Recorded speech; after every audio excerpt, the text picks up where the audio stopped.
3. 집안의 정리. 정리동종의 시작은 집에서부터.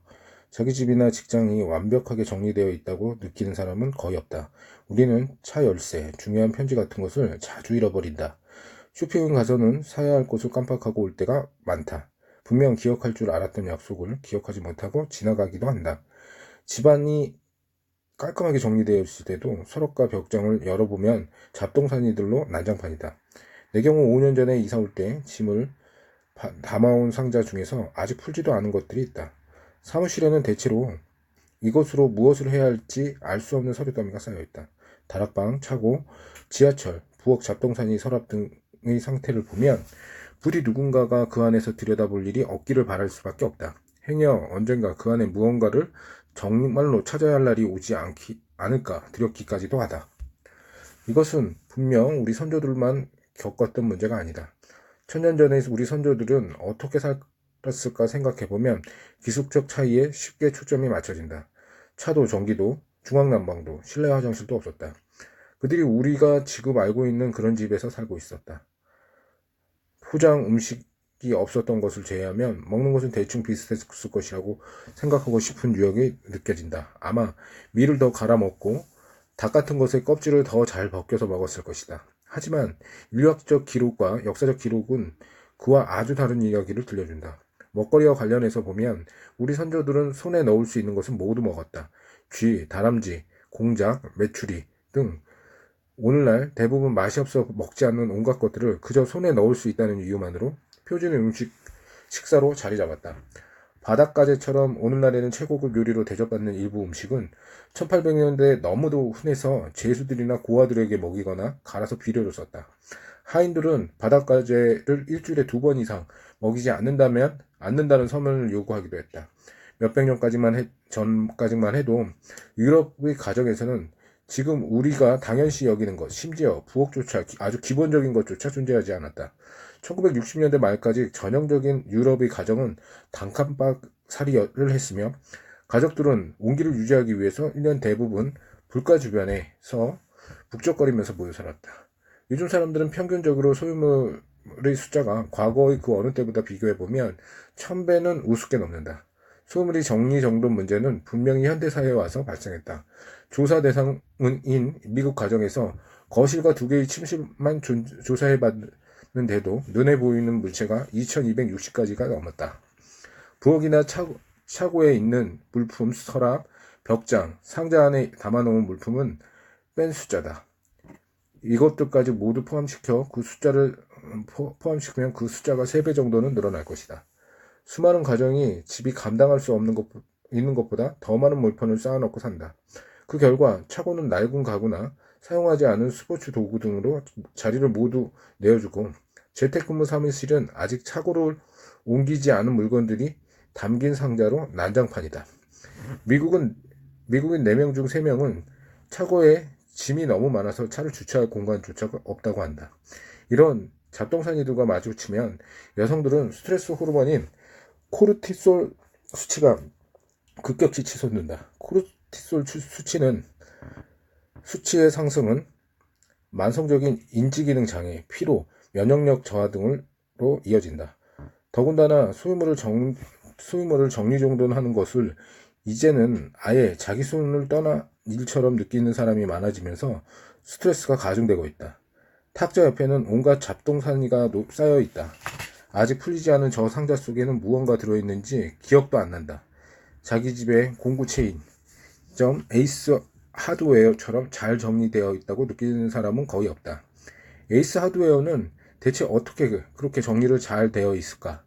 내부 설계가 잘 된 공구점 선반의 잘 정리된 상품들은 앞장에 설명하는 원칙들을 잘 드러내는 예이다.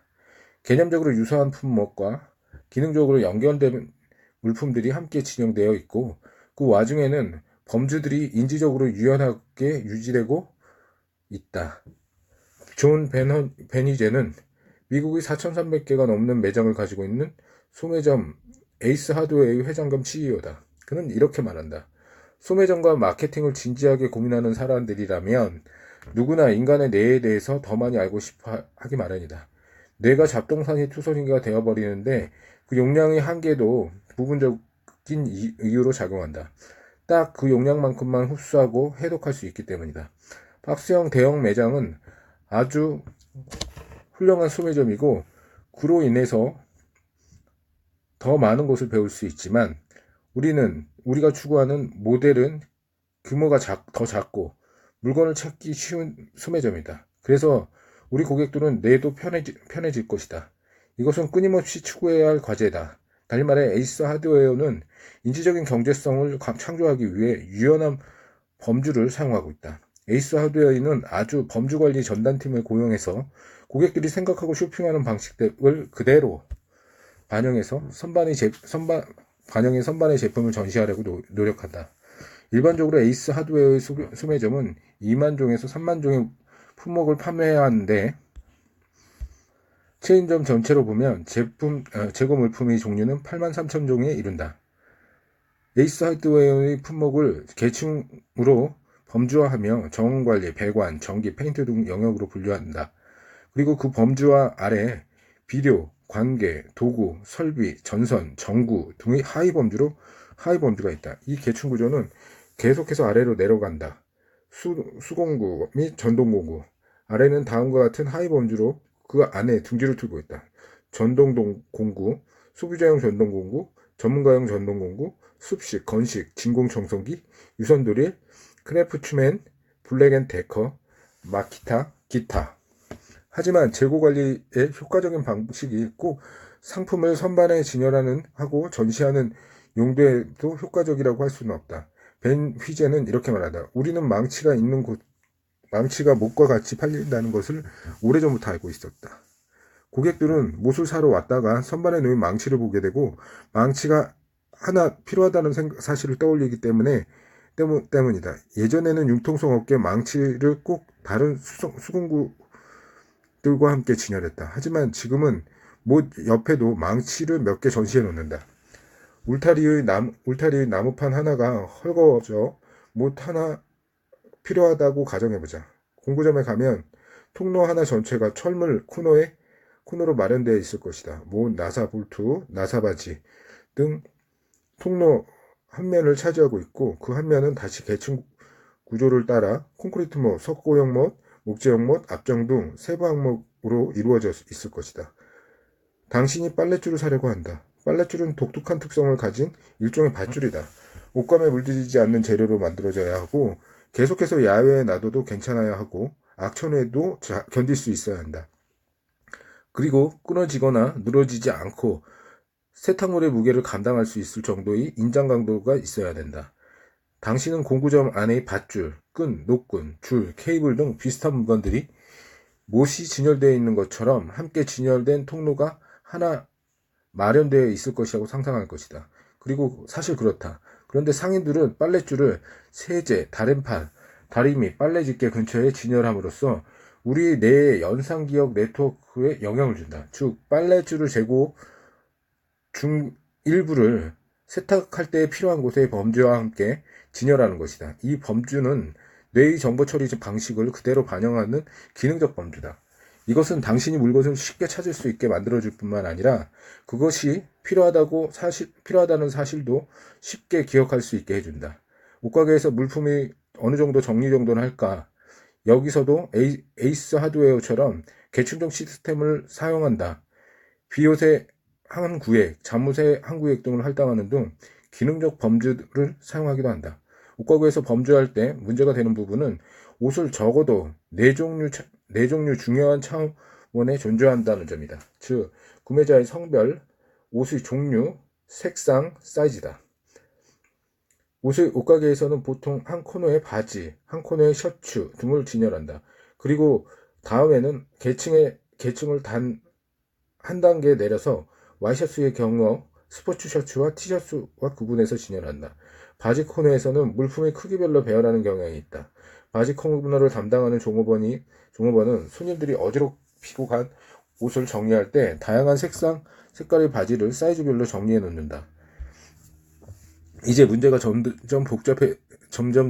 문제가 좀 더 복잡해진다. 남성용 바지는 두 가지 사이즈가 있기 때문이다. 바로 허리 사이즈와 안쪽 솔깃 길이이다. 대부분 옷가게에서는 허리 사이즈가 범죄와의 기준으로 이용된다. 즉, 특정 허리 사이즈의 바지가 모두 함께 모여있다. 갭 매장을 들어가 바지 코너를 살펴보면 허리 사이즈가 34인 모든 청바지는 선반 위에 분명하게 표시되어 있을 것이다. 그 바지들을 둘러보면 안쪽 솔기 길이가 점점 더 커지는 순서로 정렬되어 있을 것이다. 그럼 색상은? 그것은 가게마다 다르다. 때로는 검은색 청바지가 모든 선반 위에 나란히 모여있고 청바지도 따로 나란히 모여있다. 때로는 사이즈 범죄 안에 모든 청바지가 검은색 청바지 위쪽에 쌓여있기도 하고 함께 섞여있기도 한 때도 있다. 색상이 따른 구분이 좋은 점은 한 가지 알아보기 쉽다는 것이다.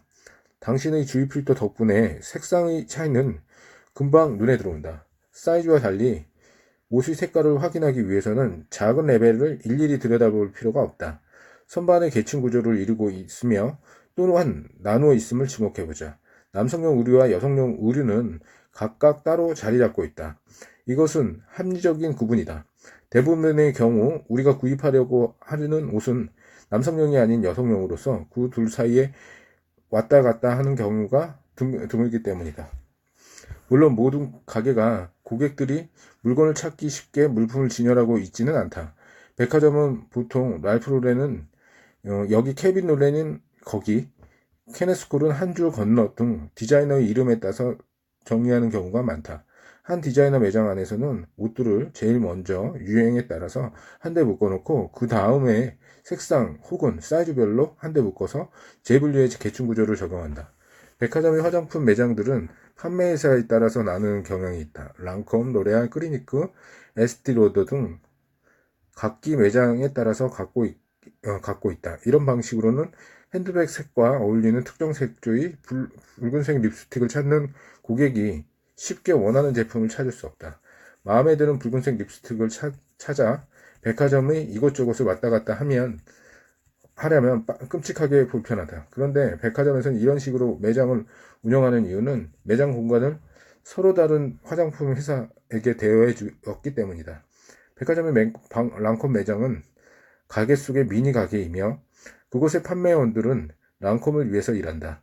랑콤에서는 매장의 설치물, 재고 상품 등을 제공하기 때문에 백화점에서는 상품의 진열 선반 정리나 신상품 배열 문제에 대해서는 걱정할 필요가 없다.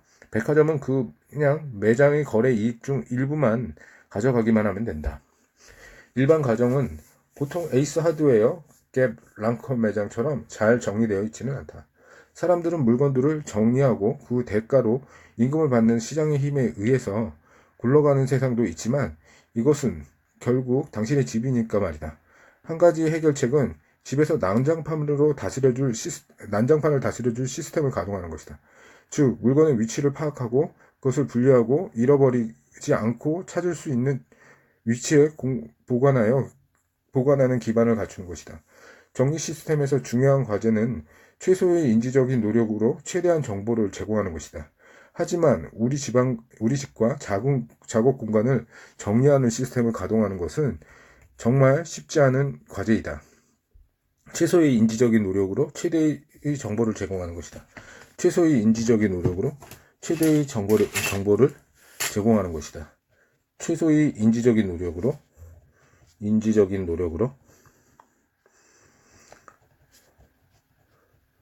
최대의 정보를 제공하는 것이다.